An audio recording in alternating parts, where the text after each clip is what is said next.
I should have known this was a terrible idea. Who finds and takes a job offer while casually browsing Reddit? Yes, I realize I'm posting this story on Reddit right now, but this is the only place I know I can reach people. I love the front page of the internet, but it's no early 2000s era monster.com. It's not a site to find a job, unless it's a job literally working for Reddit. I don't know. Look, I'm out of my mind right now. I messed up. I couldn't keep it all straight. I just couldn't do it. I don't know how much time I have, but I have a nifty little setting that will post whatever I have written on the subreddit if I'm AFK for more than 2 minutes. I don't know if I'll live long enough to hit the post button, so I'll type as much as I can. Sorry for any typos or information that doesn't make sense. My name doesn't matter. You can call me B. I'm going to try to give just the facts, ma'am.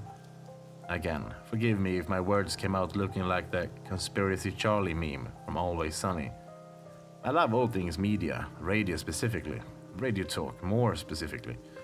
I remember as an early teen hearing Howard Stern and having my socks blown off by how wild this show was. As I grew into an older teen, around 18-19, I still appreciated the cheeky topics he and his crew discussed, but I started to understand the incredible talent he had for communication.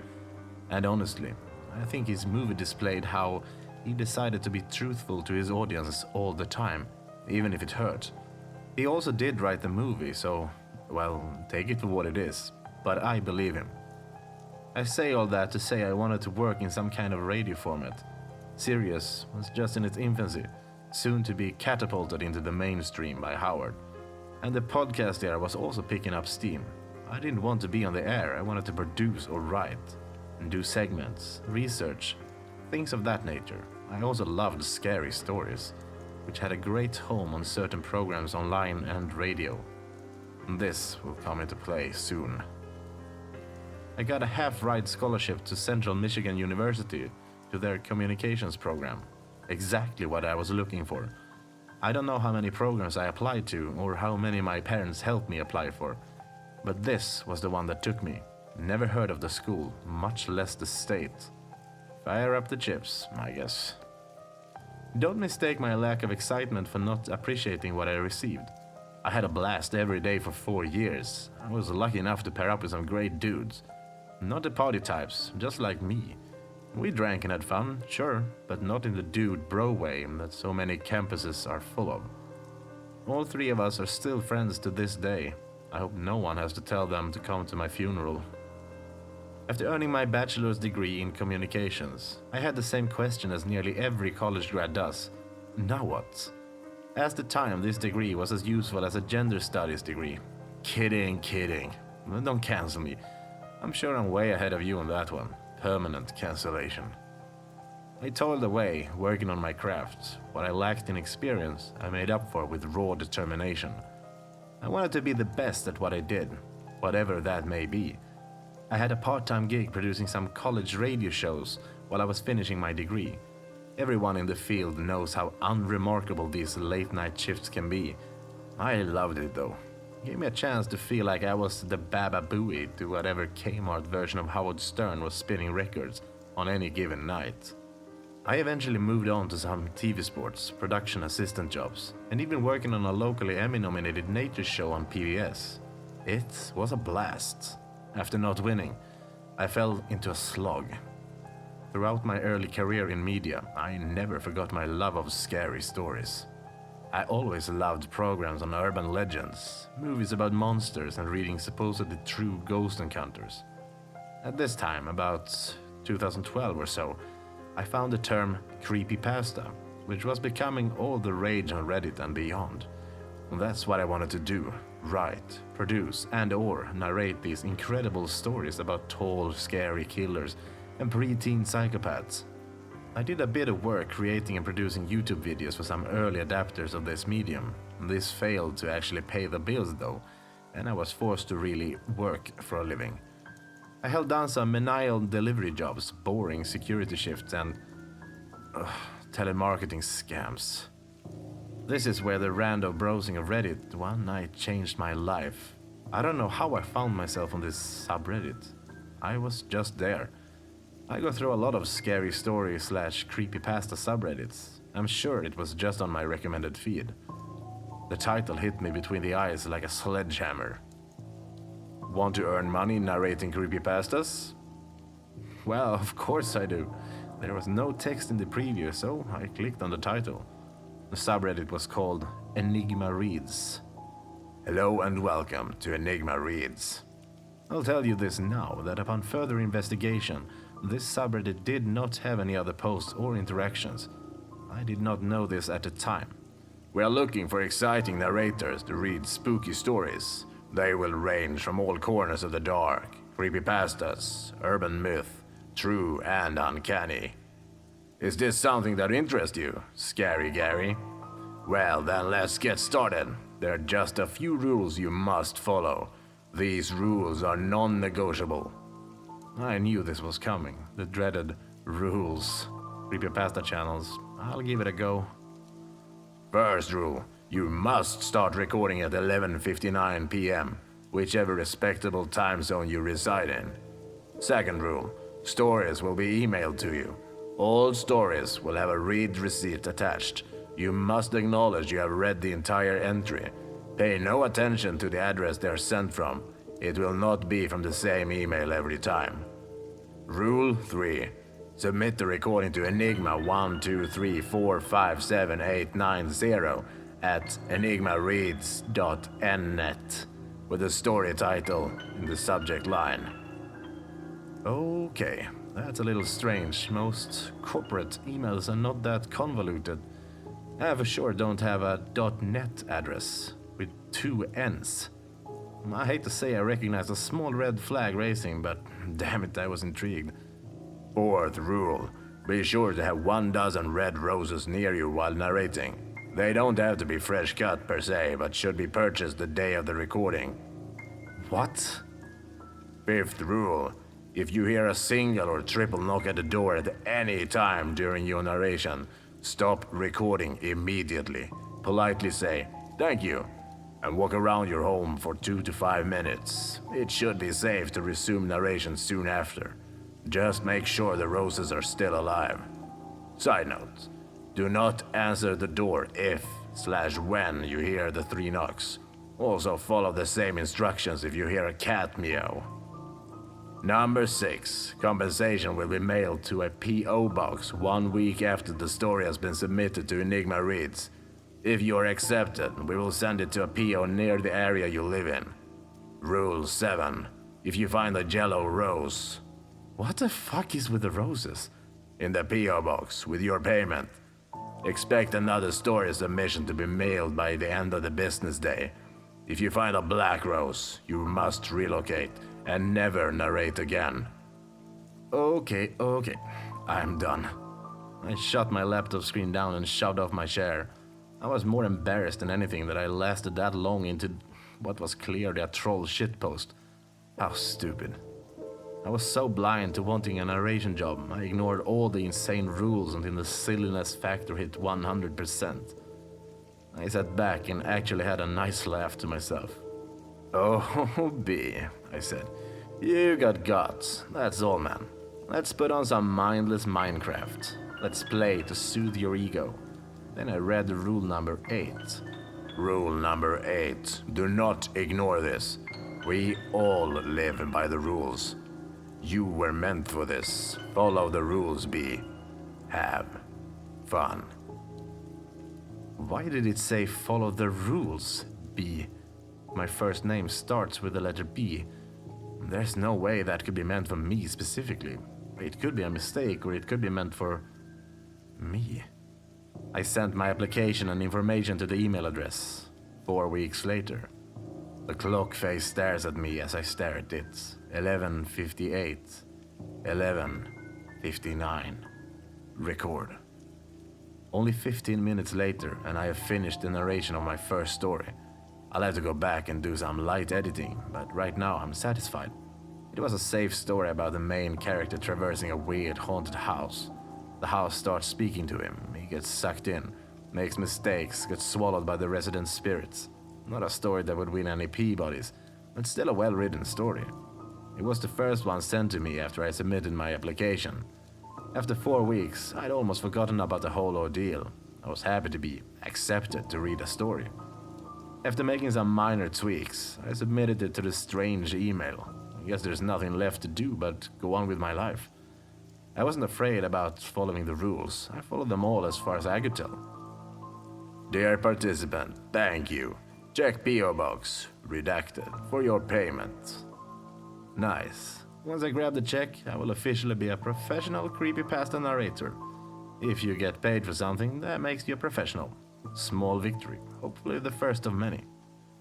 I took an unfamiliar walk to my local post office. Unless you're in the business of mailing out multiple packages weekly or have an actual P.O. box, the average person probably doesn't visit the old American institution very often. I knew where it was, of course, just by living here for a spell, but I don't think I've set one solitary sandal there. My mail gets delivered to my home like most people. I felt a little nostalgia wash over me, like stepping outside in the early morning hours onto a white-sanded Florida beach. My mom used to bring me to the post office when I was a child. I'm not sure why we needed a P.O. box. We did have a regular mailbox outside of our home. As kids, you don't ask silly questions like that.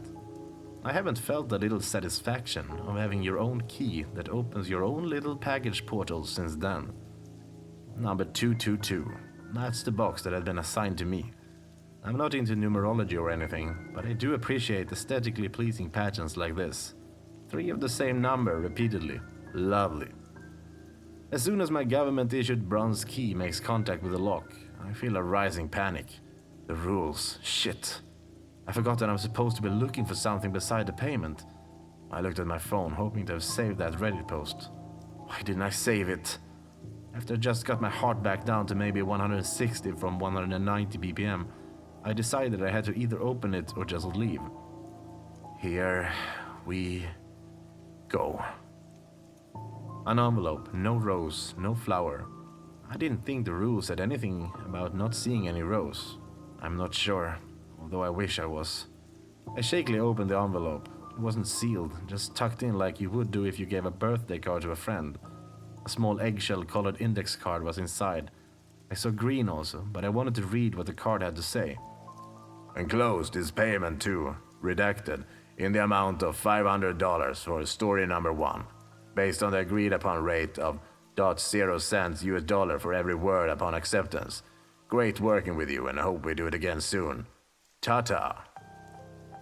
I craned my head toward the stained ceiling from the disco era and let out a generous belly laugh from my generous belly.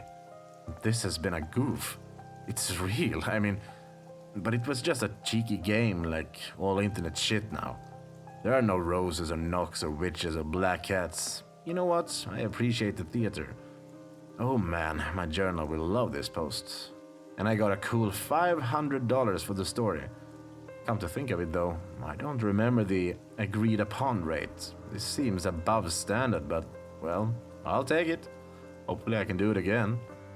Sliding into my home on a high as a professional writer, I threw my keys on the table, opened my fridge, and poured myself a 2-finger black velvet whiskey.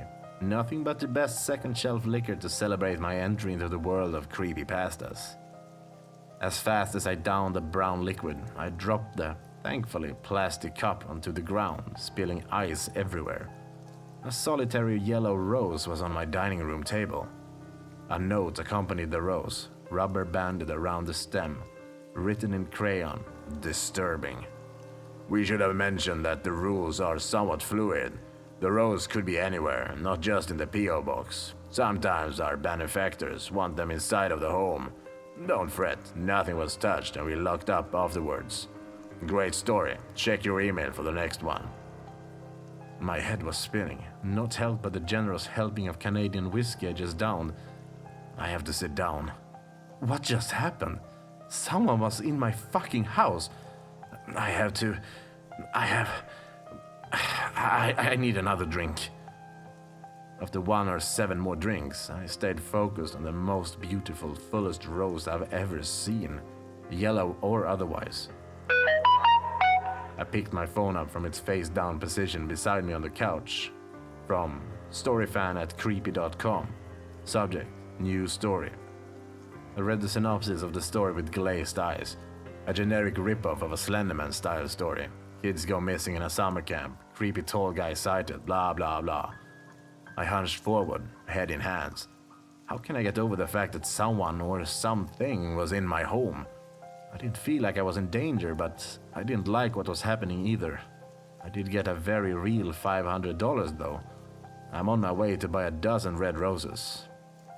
I am again eyeing the blazing red numbers on my digital clock, 11:59. Trance-like, I start to pound away on the keyboard, and before I know it, it's almost 5 a.m. It's a masterpiece. As far as throwaway rip-off creepypasta stories goes, I'm not ashamed. Submit. I'm proud to say that a couple of months later, I'm starting to make a comfortable living pumping out stories to all corners of the web. I see them on YouTube, Spotify, and even have a series adapted for television. I couldn't be happier. Finally, being recognized for my talent is a feeling I can't put into words. Despite being a professional writer now, no black roses, no more creepy rules popping up. I'm in a sublime state. I check my email to see another story. This one is right in my wheelhouse. Writer is working late. Hears strange noises. Writer descends into madness. I get right to work. I didn't even look at the clock. This one kinda got away from me, in a good way. I don't go beyond 5,000 to 6,000 words often. In fact, it's an absolute rarity. After I snapped out of my writing trance, I realized I should start to edit this piece down. I almost jumped out of my skin. Thankfully, my writing fuel was not present in my highball, otherwise that would be either all over me or all over my computer. My poor heart started to race. This is one of the rules, but I can't remember what I'm supposed to do. Damn it! What do I do? I hastily ran to the kitchen, where I scratched out the rules on my dry eraser board. In my inebriated state, I could barely make out number 5. If a single or triple knock occurs at any time, stop writing immediately. Say, thank you, and remain calm. Shit.